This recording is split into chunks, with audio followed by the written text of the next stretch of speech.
लड़की ने आश्चर्य से पाया कि जब वह स्क्वाट करते समय 3 बार तेजी से सांस लेती है और अचानक खड़ी होती है तो उसे एक अभूतपूर्व आनंद का अनुभव होता है। रूथ ने यह सुनकर खुद को रोक नहीं पाई और तुरंत इसे आजमाने की इच्छा की, इसलिए उसने अपनी सहेली से उसकी गर्दन पकड़ने को कहा, लेकिन उसे उम्मीद नहीं थी कि चक्कर आने के बाद वह गहरे समुद्र में डूब जाएगी।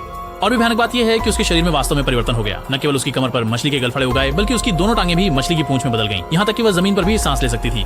फिर से जागने के बाद रूथ ने सोचा कि यह सिर्फ एक सपना था, लेकिन घर लौटने के बाद अजीब चीजें होने लगी। वह अनियंत्रित होकर मछली के टैंक की ओर दौड़ी, फुर्ती से एक सुनहरी मछली पकड़ ली और बिना झिझक उसे अपने मुंह में डाल लिया। खाने के बाद भी संतुष्टि नहीं हुई, उसने घर में रखी एक बड़ी पैकेट एक्सपायर्ड अजिनोमोटो पानी के गिलास में डाल दी, खिलाया और एक ही बार में पी लिया। इस समय रूथ को कुछ गड़बड़ महसूस हुई। वो जल्दी से बाथरूम की ओर भागी, ठंडे दिमाग से नहाने के लिए, लेकिन जब वह पैर के बाल साफ कर रही थी तो सामने का दृश्य देखकर वह डर गई। उसके पैर की उंगलियां आपस में चिपक गई थी। लूसी को शक हुआ कि उसने कुछ गलत दिखाया, इसलिए वो फिर से लिविंग रूम में जाकर जांच करती है और पाती है कि उसके पैर की उंगलियां कैसे भी खींचने पर भी अलग नहीं हो रही हैं। डरी हुई रूथ इसे कैंची से काटने की कोशिश कर रही थी, तभी उसकी माँ, जो एक प्रमुख डॉक्टर थी, बेडरूम में आ गई। इस स्थिति के बारे में जानने के बाद उसने हैरानी से रूथ से कहा, यह एक सामान्य शारीरिक घटना है।